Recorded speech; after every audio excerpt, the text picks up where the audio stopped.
Depuis des années, on nous présente le sucre comme le mal absolu du 21e siècle. Il est très largement considéré comme une substance hautement addictive dont il est difficile de se défaire, à tel point qu'il est souvent comparé à des drogues dures comme la cocaïne ou encore l'héroïne. Et comme il est disponible partout et en grande quantité dans de nombreux aliments, nous serions en quelque sorte pris au piège dans une grande machine industrielle qui œuvre dans l'ombre pour nous pousser à en consommer toujours plus et nous rendre malades.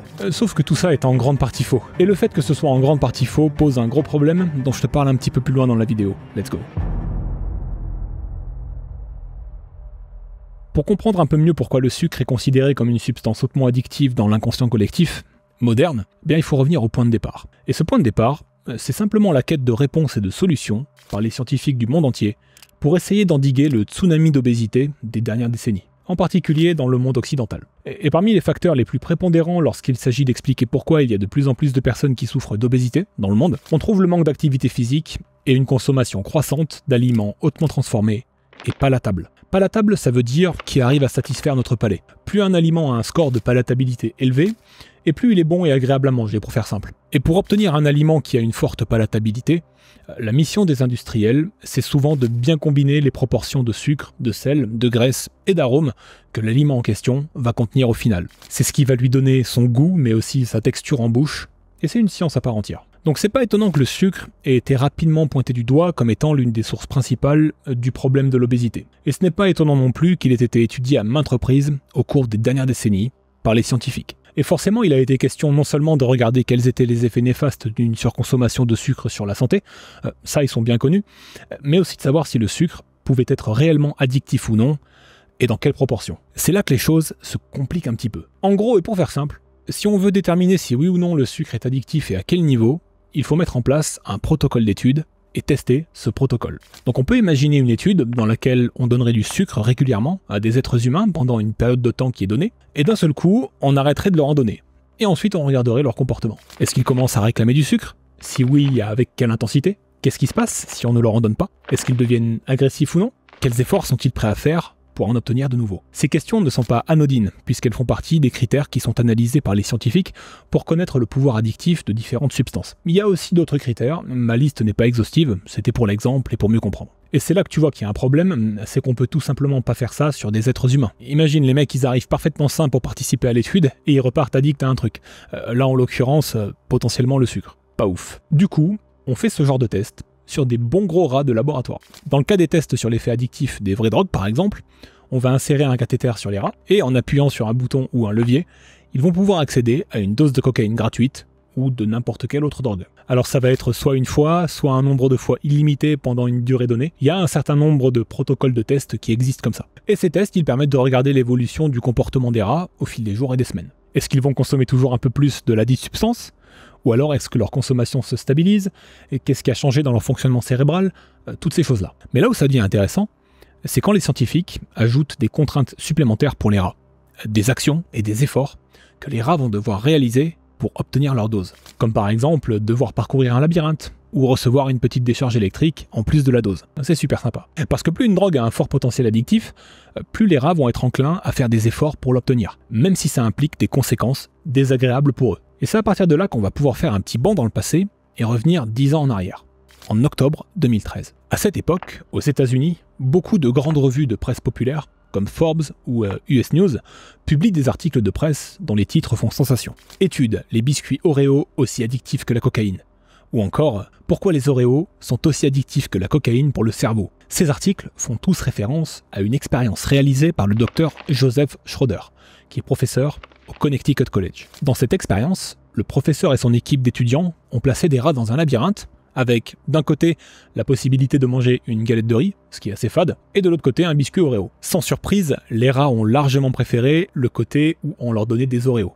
Et en plus, ils avaient tendance à passer plus de temps du côté Oreo pour essayer d'en avoir un peu plus par rapport au côté galette de riz. Mais dans un second temps, ils ont mené la même expérience, mais cette fois-ci avec un côté de la cocaïne, une substance addictive connue, et de l'autre, une solution saline. Sans surprise là encore, les rats ont passé plus de temps côté cocaïne et ont préféré ce côté-là du labyrinthe par rapport au côté solution saline. Mais ce que le docteur et son équipe ont remarqué en comparant les deux expériences, c'est que les rats avaient tendance à passer autant de temps côté cocaïne que côté Oreo. Ce qui laissait à penser que les gâteaux Oreo étaient aussi addictifs que la cocaïne. Mais malheureusement, tout ça ne veut pas dire grand-chose pour nous autres êtres humains. Déjà parce que les expériences menées ne comparent pas directement les Oreos avec la cocaïne, ce sont des données croisées entre deux expériences différentes. On ne sait pas si les rats auraient passé plus de temps côté Oreo que côté cocaïne si on avait directement comparé les deux par exemple. Et ensuite, tout simplement parce que les rats ne sont pas des êtres humains. On ne peut donc pas sauter à des conclusions aussi rapidement et en ne se basant que sur une seule expérience, qui en plus n'a pas donné des résultats directs. Pourtant, ça n'a pas empêché les médias à sensation de faire les gros titres. Et rassurez-vous, on a aussi été gâtés en France,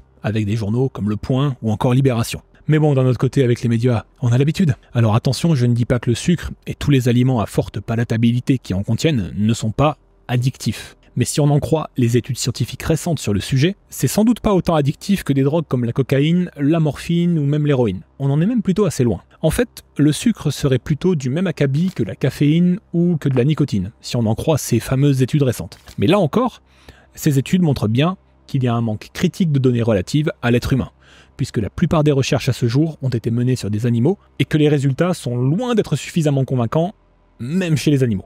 Par-dessus tout ça, il faut aussi prendre en compte les facteurs de variabilité individuelle. À savoir qu'on n'est pas tous sensibles à des substances addictives avec la même intensité et de la même façon. Et ça, c'est lié à des facteurs qui sont génétiques, environnementaux, tout ça. Donc la question de savoir si le sucre est réellement une substance addictive, voire hautement addictive, et chez quelle personne ça a le plus d'effet, c'est encore des sujets qui sont assez ouverts dans l'univers scientifique et sur lesquels il n'y a pas vraiment encore de consensus clair et bien établi. Pourtant, depuis une bonne décennie, c'est complètement rentré dans l'inconscient collectif. Si vous posez la question à votre entourage, à votre avis, le sucre est-il une substance très addictive, il y a de fortes chances pour qu'on vous réponde oui. Alors qu'en fait, c'est probablement pas le cas. Et pour s'en convaincre, il suffit de regarder ce qui se passe quand un accro à l'héroïne n'a pas eu sa dose. C'est une substance très addictive donc. Dans certains cas, ça peut conduire à la mort. Personnellement, j'ai rarement vu quelqu'un ramper sur le sol et mourir parce qu'il n'avait pas reçu sa dose de sucre. On n'est donc pas du tout sur les mêmes ordres de grandeur. Et c'est là où je vais te parler du fameux problème que j'ai mentionné dans le tout début de cette vidéo. Le problème qu'ont créé tous ces articles à sensation et reportages vis-à-vis du sucre. C'est simplement que ça déplace le problème justement, et donc les solutions qu'on pourrait y apporter. Je m'explique. Si tu pars du principe que le sucre est hautement addictif, et qu'en plus de ça, il est contenu dans une grande partie des aliments industriels, alors il n'y a pas grand chose à faire. On est tous des victimes de l'industrie, et tout est perdu parce qu'on n'arrivera jamais à fortement réguler l'utilisation du sucre dans un futur proche. Les coupables de l'obésité sont donc Coca-Cola, Ferrero et tous les autres. Et bien sûr, ils doivent payer pour leurs crimes. Donc quelque part, c'est un discours qui est victimisant et où la responsabilité n'est que celle des industriels. Si à l'inverse, tu pars du principe que le sucre est peut-être légèrement addictif, mais qu'en tant qu'être humain, on a pour la plupart une capacité de contrôle là-dessus, alors dans ce cas, les choses sont bien différentes. Au lieu de te sentir victime, tu te sens plutôt aux commandes, et c'est toi qui choisis de ne plus acheter ces produits-là, ou à minima, d'en diminuer fortement la consommation. Comme je te le disais dans une de mes vidéos de l'année dernière, j'ai réussi à ne plus manger de chocolat le soir, juste en changeant les activités que je faisais le soir, puisque le chocolat était associé au canapé et à la télé. C'était ce qu'on appelle un pattern. Il a juste suffi que je fasse autre chose à la place pour que l'envie de sucre à ce moment précis disparaisse complètement. Ce qui montre que non seulement on a du contrôle là-dessus, mais aussi que c'est pas si addictif que ça, et que finalement, les industriels n'ont peut-être pas autant d'emprise qu'on veut bien leur prêter sur notre santé. On a aussi des choix à faire. Quoi qu'il en soit, si vous avez vraiment du mal à gérer le sucre et la malbouffe en général, et que ça gâche toutes vos chances d'obtenir un meilleur physique et une meilleure santé, je vous donne rendez-vous dans une vidéo gratuite que j'ai réalisée spécialement pour vous. Dedans, je vous détaille les stratégies qui m'ont permis de limiter fortement la junk food, d'obtenir un meilleur physique et à long terme d'améliorer ma santé. C'est vraiment par là qu'il faut commencer pour changer son corps, parce que tout est plus facile par la suite quand on maîtrise ces stratégies.